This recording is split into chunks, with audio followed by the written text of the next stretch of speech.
Salut les guys, j'espère que vous allez bien, j'espère que vous m'entendez bien. Donc aujourd'hui une vidéo assez particulière. Donc aujourd'hui nous sommes dehors, il fait à peu près beau donc j'en profite.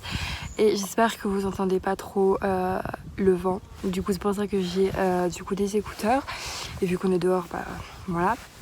Donc aujourd'hui c'est pour vous parler de mon opération, mon parcours, comme vous avez pu voir dans le titre. Ça fait un petit moment que j'y ai pensé, que je voulais faire cette vidéo, et donc je me lance enfin. Donc en gros, pour vous expliquer, ça fait des années que j'y pense parce que je m'acceptais plus, je n'aimais plus voir mon corps, j'aimais plus me voir dans un corps de grosse. Bon, je suis toujours grosse, mais beaucoup moins qu'avant, bref, voilà. Pour commencer, j'ai préféré aller voir un médecin et lui expliquer un peu ce que je ressentais et ce que je voulais faire. Donc au poids où j'en étais, je pouvais rien faire toute seule, je ne pouvais pas perdre de poids toute seule. Donc j'ai essayé de voir avec elle ce qu'elle pouvait me conseiller. Elle m'a demandé si j'avais déjà fait un parcours avant avec une association ou je sais plus trop quoi. J'ai dit oui, j'ai fait un parcours mais je sais plus du tout le nom. Et j'avais essayé des régimes, enfin ça marche pas et j'ai pas la motivation non plus quoi, c'est hyper compliqué. Donc le médecin était d'accord avec moi en disant que au poids où j'en étais, je ne pouvais pas perdre du poids toute seule. Donc il fallait faire un choix. Donc elle m'a fait un petit courrier pour l'envoyer à l'hôpital le plus proche. Donc moi j'habite en Isère, donc le plus proche de chez moi c'était à La Tronche, donc vers Grenoble. Je ne sais pas si vous connaissez, mais en tout cas c'est une très bonne équipe et un très très bon hôpital. Donc justement, donc j'envoie ce courrier, un papier à remplir, etc. et j'envoie à cet hôpital qui après par la suite je crois je devais appeler pour prendre rendez-vous, pour être sûre aussi qu'ils avaient bien reçu mon courrier, etc. Et donc j'ai eu mon premier rendez-vous en visio parce qu'il y avait le premier confinement qu'auparavant on ne connaissait pas. Donc voilà. À cause du Covid-19. Donc à ce moment-là, j'ai pris rendez-vous. Excusez-moi. Donc on a pris rendez-vous, j'ai parlé avec un médecin en lui expliquant pourquoi et comment j'en arrive là en fait, pourquoi je peux pas faire toute seule, etc. Et donc je lui ai expliqué que je me sentais mal dans ma peau, que je pouvais plus faire quoi que ce soit sans être essoufflée, que j'avais mal au dos. Je lui ai expliqué, je vais pas vous dire tous les détails parce qu'il y en a beaucoup, mais donc voilà. Et donc après, elle m'a justement dit que donc c'était bon pour elle parce qu'elle voyait pas d'autres moyens non plus pour que je perde du poids toute seule. Donc à ce moment-là, je suis allée prendre un deuxième rendez-vous.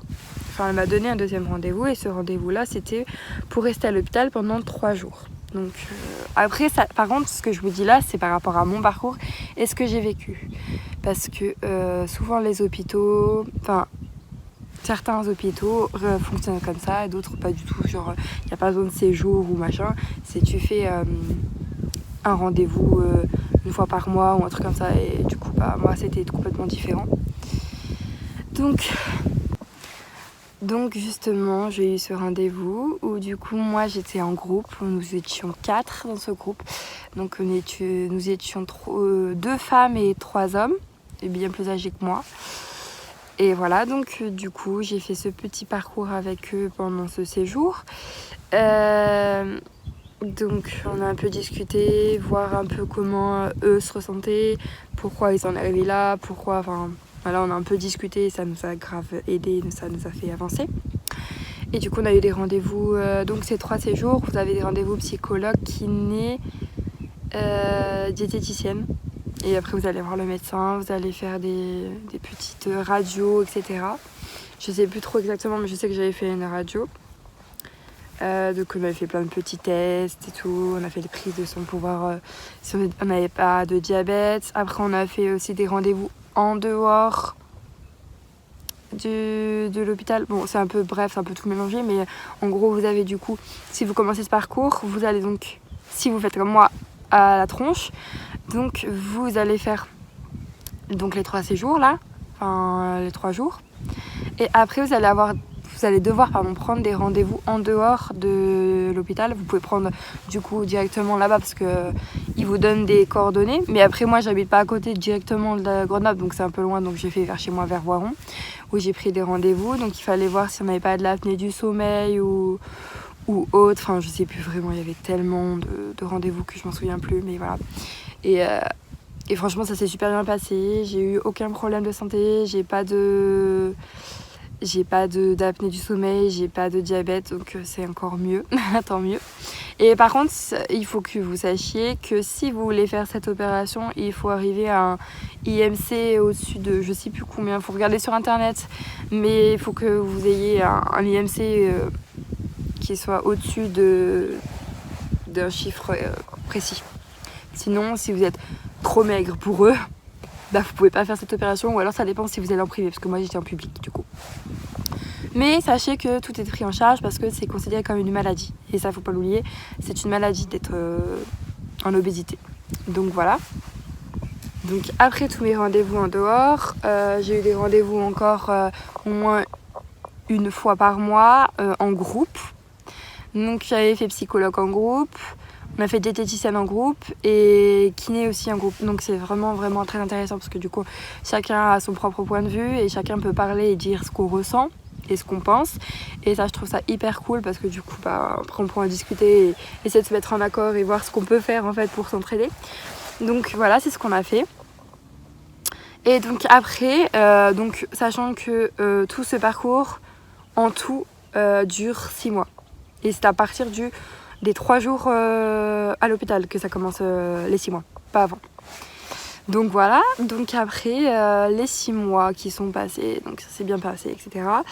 Ils se regroupent tous, donc tout le groupe médical se rejoignent et disent si le dossier passe ou passe pas.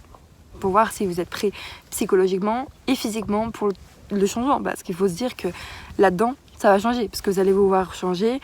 Il y a beaucoup de choses qui vont changer parce qu'il faut quand même beaucoup d'entraînement. Pour la diététicienne, elle va vous dire quand même de commencer à manger beaucoup moins. Et c'est un peu compliqué. Et c'est pour ça qu'il faut vraiment s'entraîner très en avance. De toute façon, vous allez voir pour ceux qui veulent le faire et ceux qui sont intéressés. En gros, vous voyez, vous avez votre assiette. Avant, vous pouvez manger plusieurs fois. Maintenant, il faut éviter, il faut manger au moins une seule fois. C'est très compliqué au début, mais après, vous vous habituez très vite.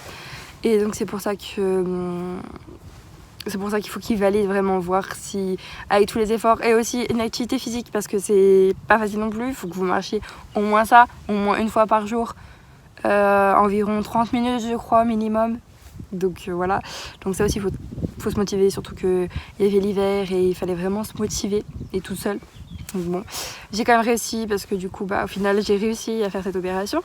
Donc après donc les 6 mois, donc ils ont fait ce rendez-vous, ils m'ont appelé en me disant c'est bon, votre dossier est validé, vous allez avoir un rendez-vous avec le chirurgien et avec le médecin pour donner une date de quand est-ce que vous allez pouvoir vous faire opérer. Donc il fallait que j'aille voir le médecin d'abord et qu'on prenne rendez-vous pour faire l'opération. Mais d'abord il fallait avoir la date d'opération pour avoir un rendez-vous avec le chirurgien. Voilà. Donc j'ai eu ce rendez-vous avec le médecin, donc elle m'a donné une date, sauf qu'au final il y a un petit changement, etc. Il y a un petit problème avec ma carte vitale. On adore ça, on adore les papiers. Et donc du coup on avait pris rendez-vous avec les chirurgiennes et tout. Et finalement, donc ça a changé parce que j'ai eu le problème de carte vitale. Après, il y a un autre changement parce qu'avec le Covid, il fallait faire d'abord passer les chirurgies plus importantes. Donc je pense que... bref, tout ce qui était important avant de passer à ce qui était sleeve et bypass. Donc voilà. Donc moi, je vous parle pas de bypass parce que du coup, moi, j'ai pas fait, donc je peux pas vous en parler plus, mais c'est le même parcours. Je sais pas la même opération, c'est tout. Et donc la sleeve, je suis toute mélangée. Mais en gros, la sleeve, ce que j'ai oublié de vous dire, c'est qu'en fait, vous avez un estomac normalement petit. Et plus vous mangez, ça s'agrandit. Donc la sleeve, en fait, ils vont vous couper un morceau et vous l'enlever. Et comme ça, vous allez avoir un tout petit estomac et manger moins qu'avant. Et du coup, vous allez perdre énormément de poids. Et le bypass, en fait, il coupe l'estomac, sauf qu'il le réattache aux intestins. Et du coup, en fait, quand vous mangez ça sort tout seul. Donc vous êtes un canard, en fait. Donc voilà. Mais sinon, voilà, c'est à peu près la même chose. Il y a des inconvénients et des avantages, mais bon, voilà. C'est comme ça, c'est comme toute opération de toute façon. Et vous le savez, vous devez signer un papier pour valider et dire pas que vous êtes OK jusqu'au bout, quoi. Donc voilà. Donc après, j'ai dû... Donc après mon rendez-vous là qui a été annulé, etc., j'ai dû rappeler jusqu'à que ça soit bon. Donc après j'ai eu un rendez-vous, c'était pour le 6 juin 2021. Et il fallait du coup que j'appelle aussi la chirurgienne, qu'on prenne rendez-vous avant pour savoir un peu comment ça allait se passer. Et donc voilà. Et donc après, le 6 juin est arrivé, je suis allée à l'hôpital. Et ça a été très long et très compliqué au début parce que j'étais pas sûre que ça soit bon, quoi. Donc je suis allée à l'hôpital, donc ils m'ont dit que c'était OK. Et donc il y a eu la bétadine, la dose de bétadine, etc. Enfin, vous connaissez, avant chaque opération. Et donc après, le lendemain, je me suis fait opérer à 9h, je crois. Il y a eu quelques petits problèmes parce que, vous savez, il faut faire des piqûres pour vous endormir, sauf que moi c'est hyper long parce que mes veines roulent. On adhère aussi que des petites couacs, quoi, que des petits couacs. C'est un peu chiant, mais pour arriver jusqu'au bout, il fallait passer par là. Donc je l'ai fait. Enfin, ils ont réussi à me piquer, etc. Le cathéter, voilà, c'est pour poser un cathéter. Et donc du coup je me suis fait opérer, ça s'est très très bien passé. Ils ont voulu voir un peu mon foie, s'il était beau ou pas, parce que apparemment c'était pas très beau, parce qu'ils avaient fait une radio et ils avaient vu que c'était pas très très beau non plus. Et du coup en fait ils ont regardé et finalement il n'y avait rien, et il était très joli, donc bon ouais voilà. Donc après après l'opération ça allait enfin non, ça allait pas très bien, c'est juste que ça s'était bien passé mais j'étais pas très bien, j'avais mal à mes cicatrices, surtout là où ils avaient fait, là où ils m'ont enlevé un morceau de foie, c'est là où j'ai eu le plus mal.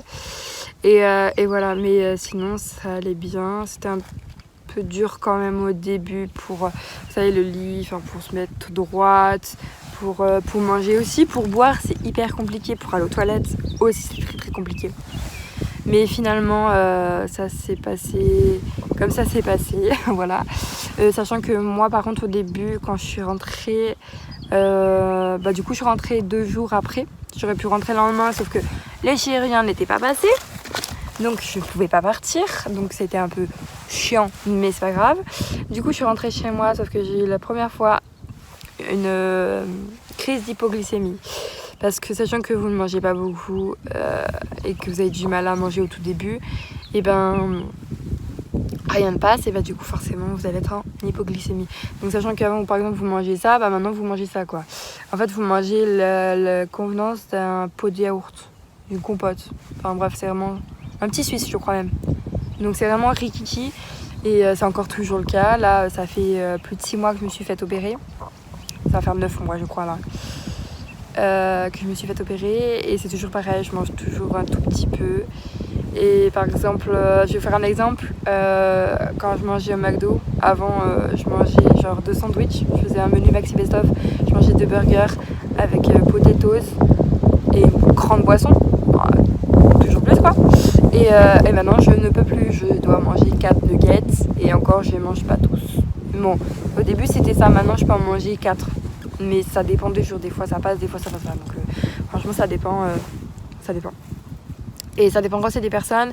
Par exemple, il y a aussi le changement de... pas de goût, je sais pas comment dire, mais il y a des aliments qui passeront mieux que d'autres.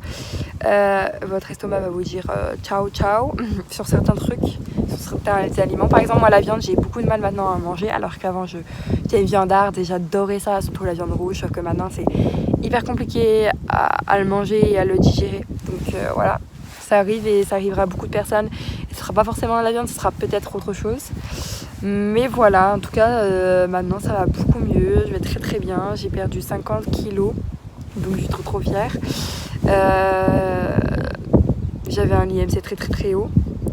Malheureusement, je suis encore dans l'obésité, mais je suis beaucoup moins. Je suis très fière de moi, je suis très fière de ce que j'ai fait, de mon parcours. Voilà, je sais pas si j'ai oublié quelques trucs, mais en tout cas, je vous ai dit le principal. Si vous avez d'autres questions, si vous avez des questions, que ce soit par rapport à mon parcours, pas autre chose, sur des termes ou des exemples, ou je sais pas, ce que vous avez, n'importe quelle question, n'hésitez pas à me les poser parce que je vais faire un FAQ pour la prochaine vidéo qui sortira juste du coup après cette vidéo. Donc n'hésitez pas à le mettre dans les commentaires ici, ou sinon si je vois qu'il n'y a pas beaucoup de commentaires là pour des questions, je ferai des stories sur mon Instagram que je vous laisserai aussi aller checker dans ma barre d'infos, et je vous mettrai je pense dans ma story petite FAQ par rapport à ma dernière vidéo, donc celle-là, donc ça sera la sleeve, et du coup n'hésitez pas vraiment à me poser des questions, et voilà. Donc en tout cas j'espère que cette vidéo vous aura plu, que j'étais un peu claire, même si c'était un peu brouillon parce que tout était mélangé, mais il y a beaucoup d'informations qui m'est venues comme ça dans la tête, donc c'est très compliqué, mais voilà, en tout cas j'espère que ça vous aura plu. Moi je suis très très contente d'en arriver là, et je vous fais des gros bisous les gars, et à bientôt.